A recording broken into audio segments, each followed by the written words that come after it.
Hi everybody. నేను doctor Kavya Dendukuri, liver specialist and liver transplant specialist. So, ఈరోజు మనము most trending ఇప్పుడు అందరికీ ఈ వార్త వినంగానే, ఈ టాపిక్ గురించి మాట్లాడంగానే వాట్సాప్ ఫార్వర్డ్స్ కానియండి, న్యూస్‌లో కానియండి, పేపర్‌లో కానియండి, మోస్ట్ కామన్‌గా మనం వినేది, చదివేది ఏంటంటే హెచ్ఎంపీ వైరస్ గురించి. ఈ హెచ్ఎంపీ వైరస్ అంటే అసలు ఏంటి? దీని గురించి మనం భయపడాలా? ఇది ఫేటలా? అంటే డెడ్లీ డిసీజా? దీనివల్ల లైఫ్ అనేది కోల్పోతామా? లేదా ఇది ఏమన్నా నార్మలా? ఏంటి అనేది మీరు తెలుసుకోవాలనుకుంటున్నారు కాబట్టి నేను దీని గురించి మీకు I'm gonna give you a brief introduction. So HMP virus అంటే ఏంటంటే ఇది ఫస్ట్ టైం 2001లో నెదర్లాండ్స్లో డిస్కవరీ అయింది. దాని మీనింగ్ ఏంటంటే ఇది దానికన్నా ముందే ఎగ్జిస్టెన్స్లో ఉంది, కానీ నెదర్లాండ్స్లో ఫస్ట్ టైం 2001లో తెలిసింది. కానీ ఇది ఎలాంటిదంటే ఇప్పుడు మనకి రోజువారీగా చాలామందికి కామన్ కోల్డ్ కాఫ్ అనేది వస్తూ ఉంటుంది. ఈ కామన్ కోల్డ్ కాఫ్ ఎలాంటిదో ఇది కూడా అంతే. సో మనం కామన్ కోల్డ్ కాఫ్ ఇంట్లో వచ్చిన పిల్లలకి వచ్చినప్పుడు, పెద్దవాళ్ళకి వచ్చినప్పుడు, మనందరికి వచ్చినప్పుడు భయపడం. సో దానికి దేనివల్ల వచ్చి ఉంటుంది? వేరే ఎవరైనా ఇన్ఫెక్టెడ్ పర్సన్ వల్ల వచ్చి ఉంటుంది. ఎవరైనా దగ్గినా, ఎవరైనా తుమ్మినా, వాళ్ళు ప్రికాషన్స్ తీసుకోలేదు, మాస్క్ అనేది వేసుకోలేదు, చెయ్యి అనేది అడ్డం పెట్టుకోలేదు అనుకోండి, దాని ద్వారా డ్రాప్లెట్ ఇన్ఫెక్షన్ ద్వారా ఎయిర్ ద్వారా మనకు వచ్చేది. అలాగే ఈ హెచ్ఎంపీ వైరస్ కూడా అలాంటిదే. ఫస్ట్ మీకు తెలియాల్సింది ఏంటంటే ఇది ఎప్పటి నుంచో ఉంది. సో కోవిడ్ వచ్చిన తర్వాత ఇప్పుడు కొత్తగా మనకి అవేర్నెస్ వల్ల ఈ వైరసెస్ గురించి ఎక్కువ వింటున్నాం కాబట్టి చాలామంది భయపడుతున్నారు. చైనా అనేది దీని గురించి మాట్లాడింది ఎందుకు అంటే, చైనా జనరలీ చాలా ప్రోయాక్టివ్ కంట్రీ. సో దాని గురించి వాళ్ళు మాట్లాడారు. ఇప్పుడు చాలామంది చైనాలో ఉన్న వాళ్ళు దీని గురించి మాస్క్ వేసుకొని స్పెషల్ ప్రికాషన్స్ లాగా ఏం తీసుకోవట్లేదు. ఇప్పుడు ఇంట్లో కామన్ కోల్డ్ ఉంటే మనం ఏం చేస్తాము? ఫర్ ఎగ్జాంపుల్ పిల్లలకి కామన్ కోల్డ్ ఉందనుకోండి, వాళ్ళు ఫీవర్ వచ్చింది, కామన్ కోల్డ్ ఉంది అనుకోండి, స్కూల్‌కి పంపియము. లేదా దగ్గర నుంచి వండుకొని వాళ్ళకి ఇంట్లో నెబులైజేషనో, సెలైనో, ఆవిరి పట్టించడమో, కానీ ఎక్కువైందంటే పీడియాట్రిషియన్స్‌కి, డాక్టర్స్‌కి చూపిస్తాము. ఇది కూడా అలాంటిదే. సో ఫర్ ఎగ్జాంపుల్ ఇది ముందు నుంచి ఉంది. ఇప్పుడు వైరస్ ఇప్పుడు ఎవరికన్నా 1 వీక్ కన్నా ఎక్కువ ఫీవర్ వచ్చింది అనుకోండి, కామన్ కోల్డ్ వల్ల cough, cold, running nose, fever ఉందనుకోండి, అఫ్‌కోర్స్ మనం డాక్టర్ దగ్గరికెళ్తాం. ఇది కూడా అంతే. ఆ డాక్టర్ దగ్గరికి వెళ్ళినప్పుడు ముందు కూడా మేము కామన్ కోల్డ్‌కి టెస్ట్ చేసే వైరల్ ప్యానెల్‌లో ఇది ఉండింది. సో మనం ఇన్‌ఫ్లుయెన్జా చెక్ చేస్తాము, అడినో వైరస్ చెక్ చేస్తాము, రెస్పిరేటరీ సిన్సిషియల్ వైరస్ చెక్ చేస్తాము. దాంతో పాటు హెచ్ఎంపీ వైరస్ మేము ఎన్నో ఏళ్లుగా చెక్ చేస్తూనే ఉన్నాం. ఈరోజు కొత్తగా చెక్ చేసేది ఇది కాదు. ఇది ఫస్ట్ మీరు తెలుసుకోవాల్సింది.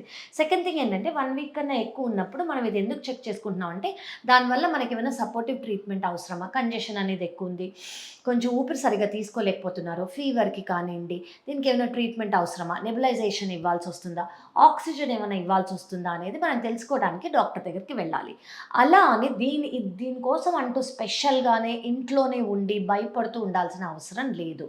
ఇది చాలా కామన్ కోల్డ్, కామన్ కాఫ్ అందరికీ మనకి ఎప్పటి నుంచి ఉన్న దాంట్లో ఇదొక పార్ట్. మీ వంతు ఫస్ట్ మీరు ఏం చేయాల్సింది, ఇది భయపడొద్దు. సెకండ్ థింగ్ ఏంటంటే ఇది ఎప్పటి నుంచో ఉంది. మీరు అనుకోవచ్చు కోవిడ్ వచ్చినప్పుడు ఎలా మ్యూటేషన్స్ వచ్చాయో, అంటే ఫస్ట్ వేవ్ గురించి మనకి సెకండ్ వేవ్ గురించి తెలియదు, సెకండ్ వేవ్ వచ్చినప్పుడు మనకి థర్డ్ వేవ్ గురించి తెలియదు. అలాగా వీటికి మ్యూటేషన్స్ అనేవి ఉన్నాయా, ఇవంటూ మారుతూ ఉంటుందా, ఈ వైరస్ గ్రో అవుతూ ఉంటుందా, మల్టిప్లై అవుతూ ఉంటుందా, కొత్తది అవుతూ ఉంటుందా అని మీరు అనుకోవచ్చు. లేదండి, మేము ఇది ఎప్పటి నుంచో చదువుకున్న వైరస్, 2001లోనే దీని గురించి డిస్కవరీ అయింది, దానికన్నా ముందునే దీనికి ఎగ్జిస్టెన్స్లో ఉంది అంటే దీని గురించి మాకు కంప్లీట్గా అవేర్నెస్ అనేది ఉంది. దీని గురించి మాకు ట్రీట్మెంట్ కానివ్వండి, ఇన్వెస్టిగేషన్స్ కానివ్వండి, అన్నీ మాకు తెలుసు. సో డోంట్ వరీ, ఫియర్ అనేది మీరు భయపడక్కర్లేదు. కామన్ కోల్డ్, కాఫ్, కోల్డ్ గురించి మీరు ఎలా జాగ్రత్తలు తీసుకుంటారో దీనికి కూడా అలాగే తీసుకోండి.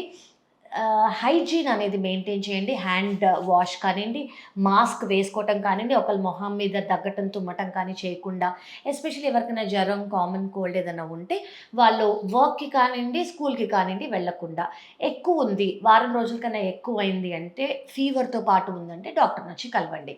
సో మీకు ఇచ్చే నేను ఇన్ఫర్మేషన్, దీని గురించి మీరు భయపడక్కర్లేదు. కంప్లీట్ క్యూర్ ఉంది. దీనివల్ల ఫ్యామిలీస్‌లో కానివ్వండి మీరు భయపడతారు, డెత్ అవుతుందని మీరు అనుకోక్కర్లేదు. సివియర్ కేసెస్ అనేది చాలా తక్కువ. సివియర్ కేసెస్ ఎవరిలో చూడొచ్చు అంటే, జనరలీ మనము కామన్ కోల్డ్ చిన్న పిల్లల్లో అంటే లెస్ దెన్ 5 ఇయర్స్, 2 ఇయర్స్ వాళ్ళలో మనం బ్రాంకియోలైటిస్ అని చూస్తాం. బ్రాంకియోలైటిస్ అంటే ఏంటంటే, మన ఎయిర్‌వే పాసేజెస్ ఉంటాయి కదా, ఈ ఎయిర్‌వే పాసేజెస్‌లో చిన్న ఎయిర్‌వేస్ ఉంటాయన్నమాట, బ్రాంకియోల్స్ అంటాం. అవి ఎఫెక్ట్ అయితే చిన్నపిల్లలు ఎలా ఎఫెక్ట్ అవుతాయో దీనివల్ల కూడా ఇది ఎఫెక్ట్ ఎఫెక్ట్ అవ్వచ్చు. అలాగే ఎల్డర్లీ పీపుల్‌లో కూడా ఇది ఎఫెక్ట్ అవ్వచ్చు. సివియర్‌గా ఎవరిలో ఉండొచ్చు అంటే ఇమ్యూనో కాంప్రమైజ్ అంటే ఇమ్యూనిటీ అనేది సప్రెస్ అయిన వాళ్ళలో జనరల్‌గా ఇది సివియర్‌గా ఉండొచ్చు. ఇదే కాదండి, ఇమ్యూనిటీ సప్రెస్ ఉన్న వాళ్ళలో ఏదైనా సివియర్‌గానే ఉంటుంది. ఎందుకంటే వాళ్ళ ఇమ్యూనిటీ వాళ్ళని ప్రొటెక్ట్ చేయట్లే కాబట్టి. సో, మీరు కామన్ కోల్డ్, కామన్ కాఫ్ ఉన్నప్పుడు ఎలాంటి జాగ్రత్తలు తీసుకుంటారో అదే స్ట్రిక్ట్‌గా ఫాలో అవ్వండి. దీన్ని భయపడక్కర్లేదు. 3 రోజుల కన్నా ఎక్కువ ఉంటే ఖచ్చితంగా డాక్టర్‌నొచ్చి కలవండి. Thank you so much.